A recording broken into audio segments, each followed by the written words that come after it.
I have terrible news for you guys. Rachel Dratch did not win the award. She lost to Felicia Rashad. Oh, okay. So my vendetta against the Cosbys does not end. Alright, we're gonna get this show moving. How you guys feeling? Fantastic. Guys, your next comic is the co-producer of this show with me. They're very, very funny. We produce a bunch of shows together. This is one of them. Guys, put your hands together for Tristan Miller.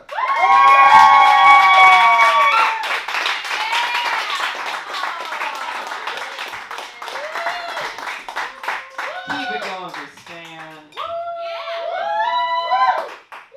I hate the Tonys. I'm gonna get this off my chest. I hate the Tonys because you never, like, I assume the shows are good, right? You know, there's a certain level of, you know, quality one associates with Broadway. I get it. But seeing them, like, trot out all these, like, rickety-ass sets and singing in front of them, it just reminds me of community theater. Good, I'm glad you're all on board. Rom-com disasters, okay. So it's a meet-cute, but the meet-cute... No, this is just, I was just going to give you a synopsis of a novel that already exists. It's called Good Omens, oops. But it's the meet-cute is Satan trying to destroy the world, and then Jesus, and they're like, oh my God, what is happening? And then they kiss, and then the world lasts forever. That's that. They can't all be short stories. Not all of us are Liz and can do a dissertation. Jesus Christ. By the way, some of these are written on like what seems to be some sort of spec script. So it says, Sam, oh Jesus, no, my dad's hurt. I'll to help out until he's feet. So this next prompt is women who are horrible with their feelings. Women who are horrible with their feelings. Ladies. You ever get a second-degree burn and then you can't feel anything? And you're bad with your feelings?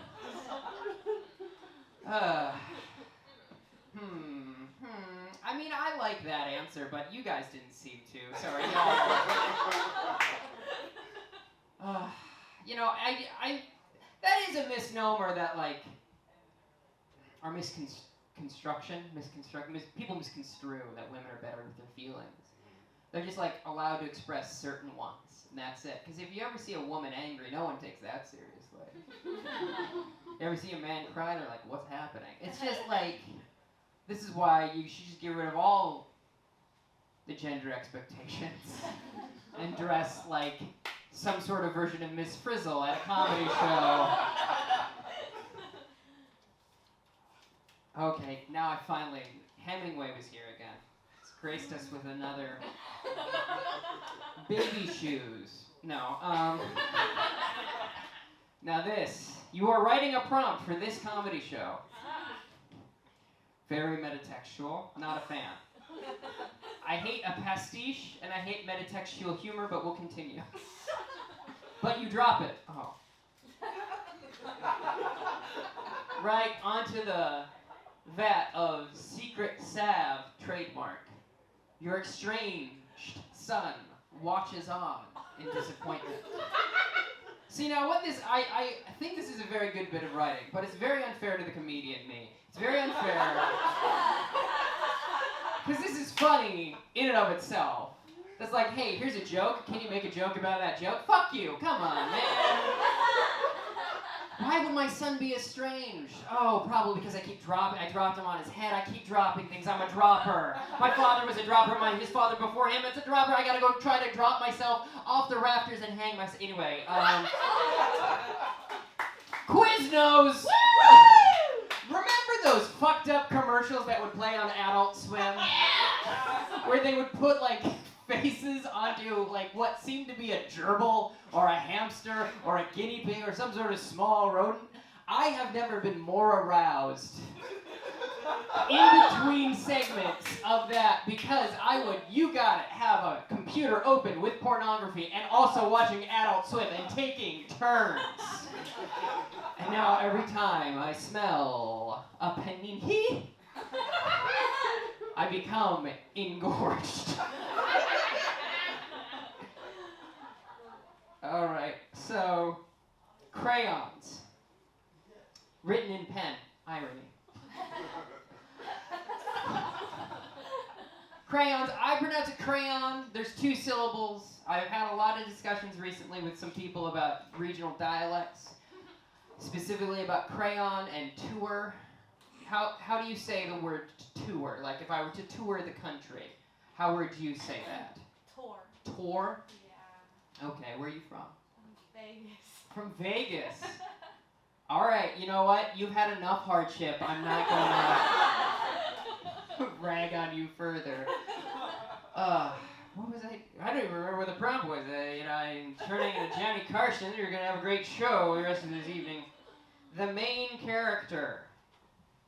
Lord and Savior Jesus Christ, obviously. He's coming back. It's like, eventually. It's like, when you're watching a movie, it's like Scoby Doo, right? It's like Scoby Doo, when they introduce a character at the beginning and you're like, oh, then stuff happens, you completely forget about them, and then at the end, wow, it was old Mr. Jenkins, that's Jesus.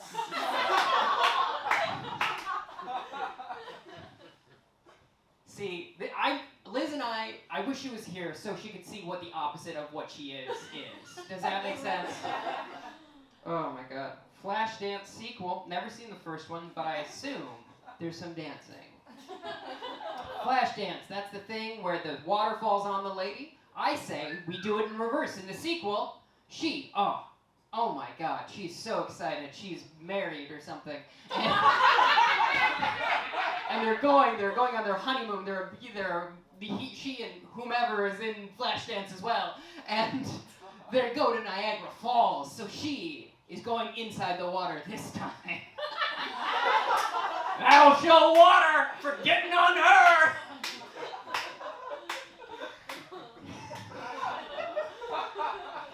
Excuse me while I take a drink.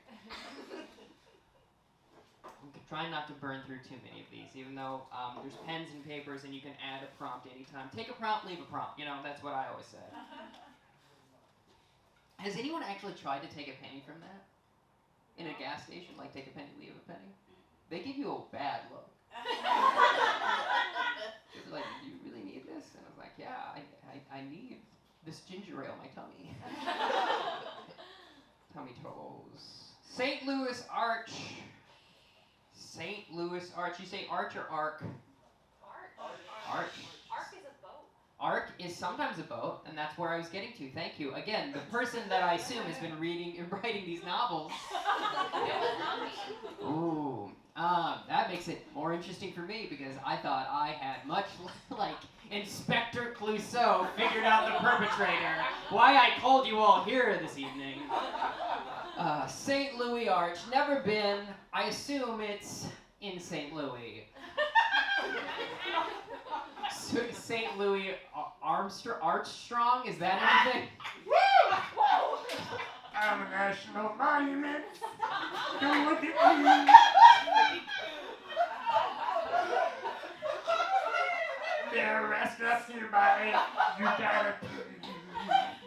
And I think to myself, is this technically doing black voice? Oh my gosh.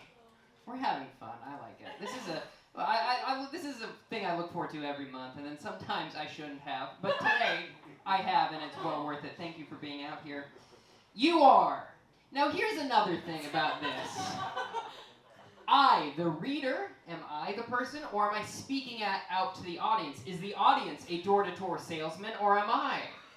Who's to say? Living in the lowest point of the ocean. I'm a door-to-door salesman. The lowest point of the ocean.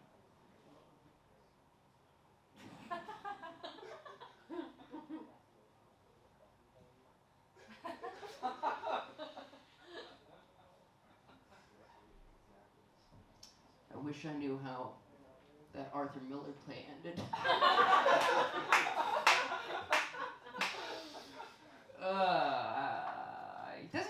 Doesn't he kill himself? Yeah. This one, number one, don't woo for people killing themselves. Unless it's someone, you know. We all have someone that, like, thank God. But no, don't woo. This one is one I'm not gonna even dare to touch any further. I'm gonna bury that underneath because I'm white and I should tackle that. You know, sometimes you have a moment of self-awareness. You're like, it's fine. This has been going good enough. If I were to stop talking now, I'd still feel good about it. Post this on TikTok later. It'll be great. Sexiest Scoby Doo character. Ooh. See, the obvious choice is Velma or Daphne, but I love a himbo. I love Fred. Big, dumb. Actually, the sexiest. Okay, if we're being in all honesty here, it's Rowan Atkinson in the live-action Scooby Doo film. Not on board with that? Okay, fine.